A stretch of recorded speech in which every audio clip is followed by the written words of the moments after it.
Evening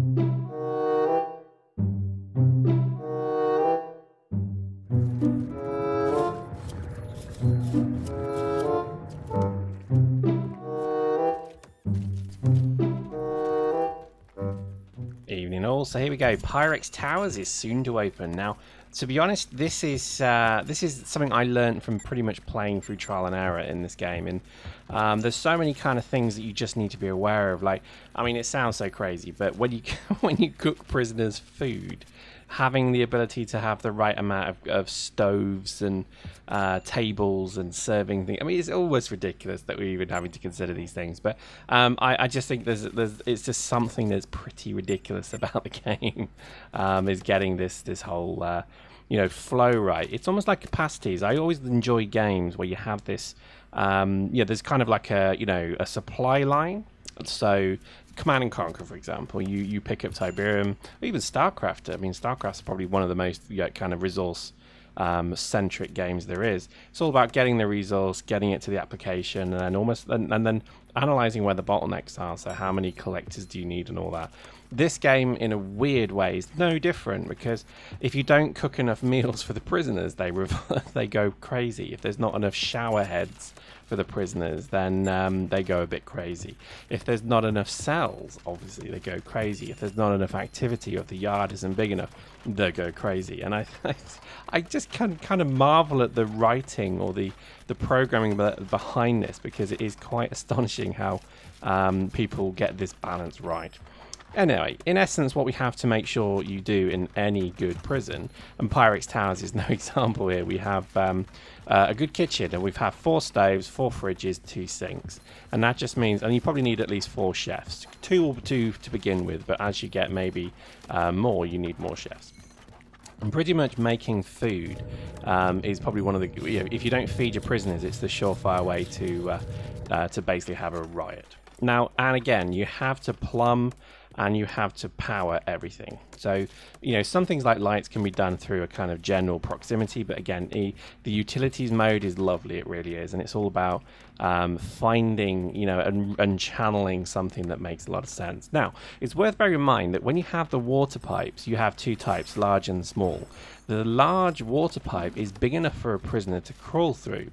So actually people can escape through the prison. I mean, it's incredibly Shawshank, I know, but you do have to factor that in. So as you can see there, the larger pipe was, is actually, kind of possible to be translated upon. So you got to be careful of that. Again, silly things like having grates on the showers, having the right lighting. It's all quite it's pretty nice. I don't think I've met many building games that have this, I guess, this kind of attention to detail, and it's only going to get better. Again, I would stress this game is not released yet, it's coming soon, and I think it's just going to be absolutely awesome. The only criticism I maybe have, and this could be my own stupidity, is I'm not able to kind of throttle how many prisoners I get each day. I start getting 8 prisoners every day for a while, then run out of money, and then basically I've got no ability to build more prison cells. And that's an issue, because I think, once you start to run out of cells, you start to have to use the holding cells, you start to get a major problem. So I think there's still a little bit of tweaking, left and right here. But again, in essence, I'd say it's coming together very nicely. There is a real kind of, I don't know, there's a lovely feeling to the game that you actually can produce a working system here. It's very much like Facilities Management 101, pretty much. And that is an industry I'm familiar with from way back, and it's pretty much about having, the right flow of people. It's about having the right kind of layouts. I haven't done a very good job here, because again, the prisoners pretty much are kind of throttled through one point near the entrance, which is kind of stupid. So what I'm going to try and do here is probably remodel the prison in the future. Again, the thing is, this is just one level of prisoner as well. You have low, medium, and high priority or security prisoners, so you have to basically factor that in, because your low priority prisoner or your low security prisoner is not too bad, but high securities are absolutely absolutely fucking nuts, and they will go gibber and crazily stab and kill anybody who gets in their way. So you have to bear that, that in mind. Now, as you can see, we're almost ready for our first prisoners to arrive, and the power has gone completely tits up. If you overload your grid, you have a generator with capacitors. If you flip, you basically can power down the whole grid, and it took me a while to figure out that I hadn't actually broken anything, but I was running out of money. I didn't have enough to buy a warden. I didn't even have many guards. As you can see here, I'm trying to get some guards on the go, so it's a bit of a mad panic to get everything going, but we're almost there. And we've got, obviously, amazingly, I can't believe I forgot the front gates. I actually forgot to put like gates on the front. So with mere minutes to spare, we get to the point where I'm just trying to fix the power, because the power goes out, the water goes out. There's our prisoners, so they've finally arrived, and I managed just to remember to install the new capacitor. And here we go. We have our 8 hardened criminals. We'll look at them in just a moment. But here again, I'm just trying to figure out how to re-flick the power back on, and it's just like a breaker switch. You can see everything's off, and I was scratching my noggin thinking, what have I missed? What's going on here? And I couldn't figure it out.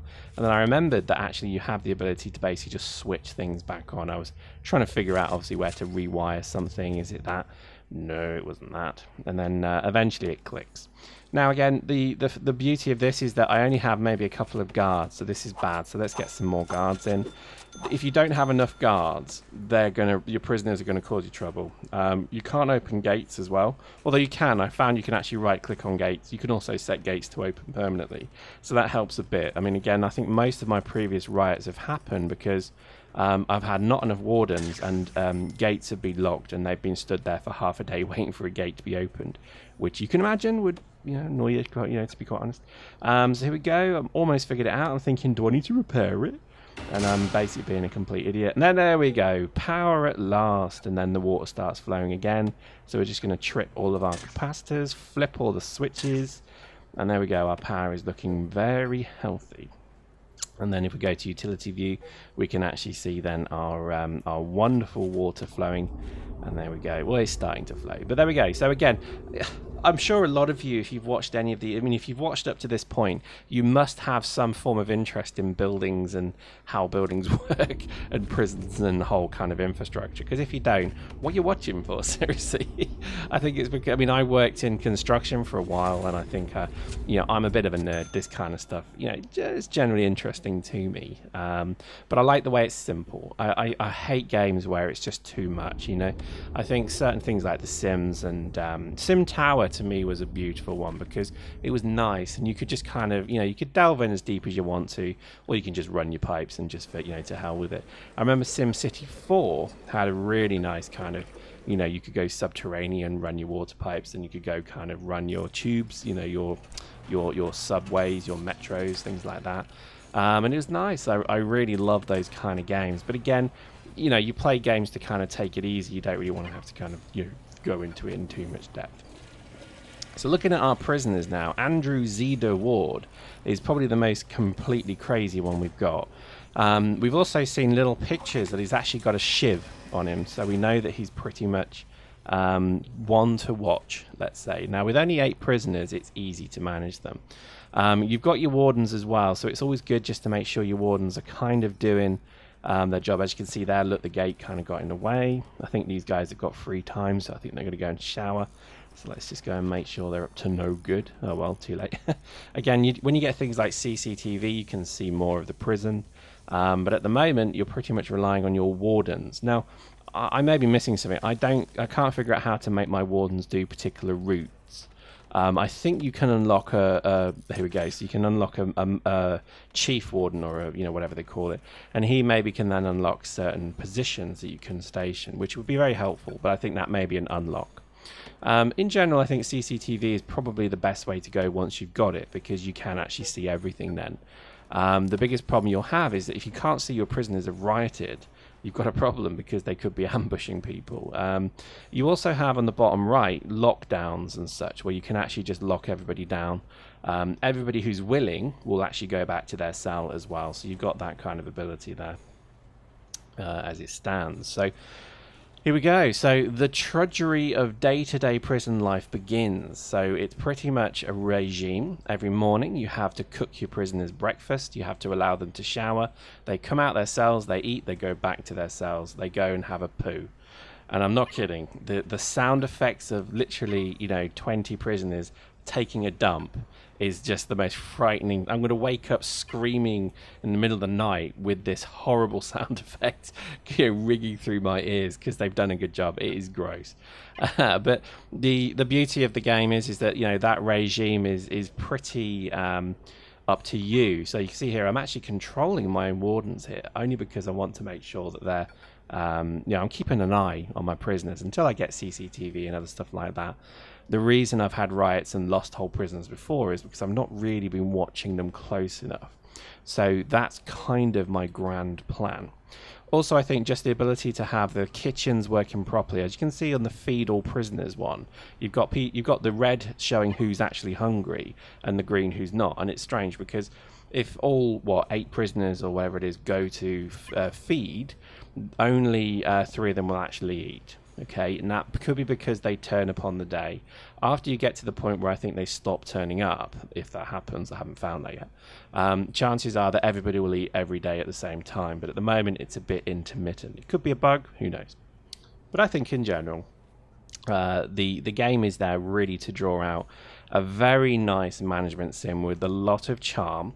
And I think it's funny because sometimes, I mean, again, you have little bits of disagreements. So we had a particular prisoner who was missing his mum, who was missing his mummy. So I sent my guards in and we beat the shit out of him. And we'll show you that in the next video because this poor guy was missing his mum. But I don't care. In Pyrex Towers, you respect the law because I am the law. And that's really, I think, the beauty of this game. Hope you enjoyed that. We'll see you next time.